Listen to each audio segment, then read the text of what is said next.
is Antonio Zambardino.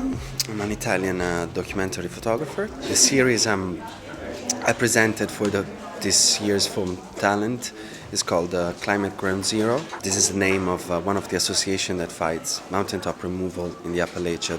The story I did is about coal production and mountaintop removal in the Appalachia. Mountaintop removal is a relatively new coal extraction technique. It's based on the explosion of the top of the mountains. The connection of mountaintop removal to the society and the side effects are enormous, and they vary from lack of occupation because it's a mechanization, so there's less job needed, less men needed. There are of course big environmental issues because we're talking about explosion, so thin dust that deposits on the houses, gets in the air. The water streams are impacted, the biodiversity is impacted, there are species that are losing their habitats and so on. I mean, it's socially and environmentally speaking, it's devastating.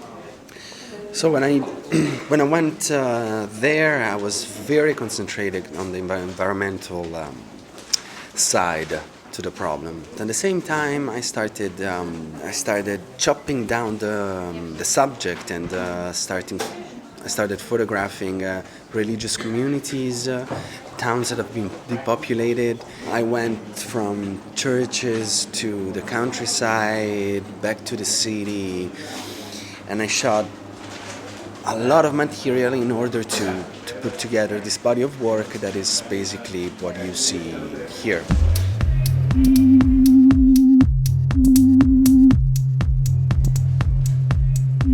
The photo behind me, it's a photo I took in Kendra Deacon's house. She's patting her dog, and there's a prosthetic leg on the side of the photo, and prosthetic leg belongs to Paul, her husband. Paul had an accident at the age of 23 and he lost his leg while working underground in a mine. Since then he uses that prosthetic leg and he still works in the mine. When I saw the prosthetic leg, I asked Kendra, where do you usually put it? And she took it and she put it on the bed. I said, normally we got it here because he's on the bed and he takes it and he takes it off and he goes back to the bed. And so the dog entered the room and she started patting the dog. So I got a few photos with her looking at me, and then she started patting the dog, and I don't know, for me it was quite a good example of how these accidents, how these small tragedies of everyday life in a cold country,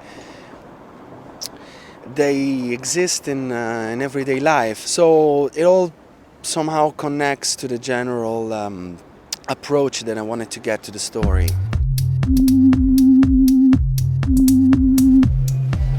I'm very happy that the project went out this way. Very happy that it's traveling in Europe and that more people can see it. It's just very nice to be here because, I mean, it's very serious, very professional, and people look at your photos and they think about it, they ask you questions, they actually want to know, so it's cool.